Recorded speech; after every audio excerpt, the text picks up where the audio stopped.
बिस्मिल्लाहिर्रहमानिर्रहीम। अस्सलाम वालेकुम। मैं हूं आपका टीचर खुर्रम शहजाद और आप तमाम व्यूवर्स को, अपने स्टूडेंट्स को, दोस्तों को वेलकम करता हूं अपने YouTube channel online computer tutor में।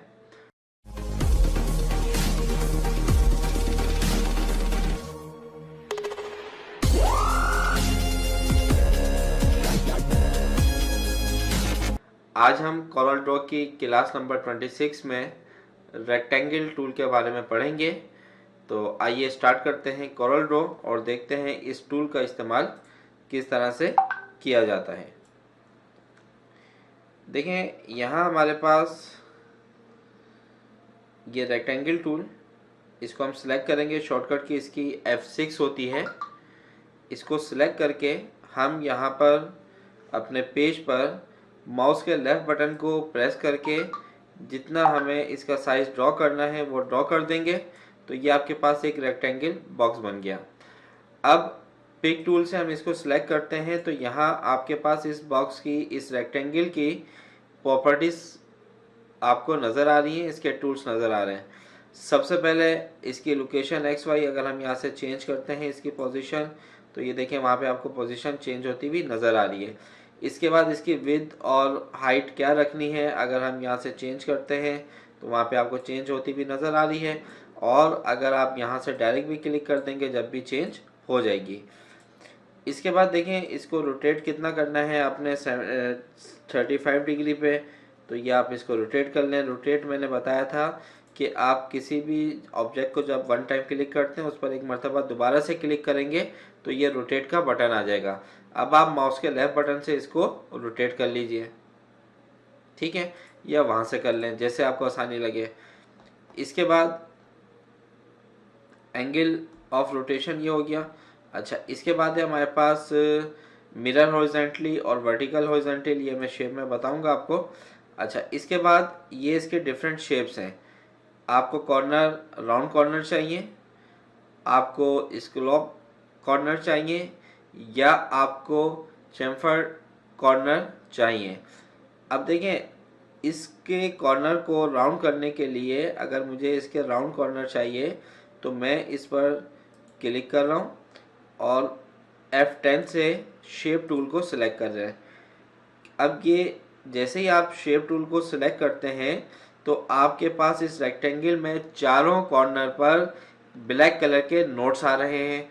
आप इन नोट्स पर माउस के कर्सर को लेकर जाइए और माउस के लेफ़्ट बटन को प्रेस करके अगर हम लेफ़्ट इसको ड्रैग करते हैं तो ये इस तरीके से शेप हो रहा है, और अगर राइट ड्रैग करेंगे तो दोबारा ये नॉर्मल हो जाएगा। ठीक है, यहाँ से हम इसका कलर दे देते हैं। आउटलाइन अगर आपने बढ़ानी है यहाँ से आउटलाइन बढ़ा दीजिए इसकी।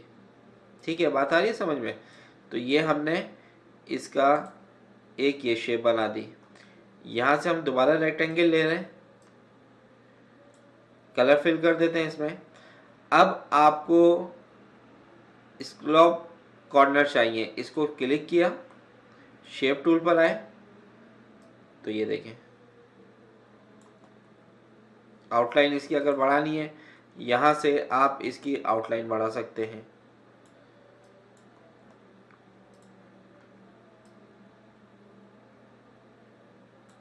ठीक है, दोबारा से मैं रेक्टेंगल टूल यहाँ पे ड्रॉ कर रहा हूँ। अगर हम यहाँ से चैम्फर कॉर्नर को सिलेक्ट करते हैं और इसके कॉर्नर को राउंड करते हैं तो ये इस तरीके से हो रहा है आपके पास। ये देखें,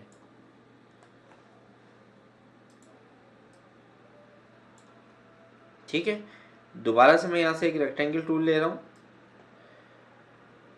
अब देखें, आपको सिर्फ और सिर्फ राइट साइड का जो कॉर्नर है ये मूव करना है।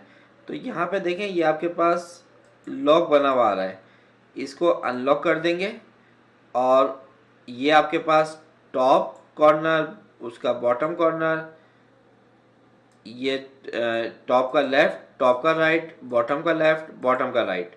अब जैसे मैं यहाँ पर अगर 20 क्लिक करता हूँ तो ये देखिए सिर्फ इधर का राइट टॉप का कॉर्नर राउंड हुआ है। अगर मैं यहाँ से वैल्यू और बढ़ा देता हूँ तो ये देखिए इसी तरीके से बॉटम लेफ्ट पर अगर मैं वैल्यू लिखता हूँ तो ये देखेंगे कुछ शेप आपके पास इस तरीके से बन गई। तो आप बहुत सी शेप्स यहाँ पर बना सकते हैं, डिफरेंट शेप्स बना सकते हैं। तो ये था हमारा शेप टूल। आगे मज़ीद हम इसकी डिटेल पढ़ेंगे प्रोजेक्ट के अंदर। तो उम्मीद करता हूँ आज की ये वीडियो आपको अच्छी लगी होगी। अगर वीडियो अच्छी लगी है तो इसको लाइक करें, अपने दोस्तों के साथ शेयर करें, और जो न्यू व्यूवर्स हैं, न्यू स्टूडेंट्स हैं, वो चैनल को सब्सक्राइब करना मत भूलिएगा। नेक्स्ट वीडियो तक आपसे इजाज़त चाहता हूँ। अपना ख्याल रखिएगा। अल्लाह हाफिज़।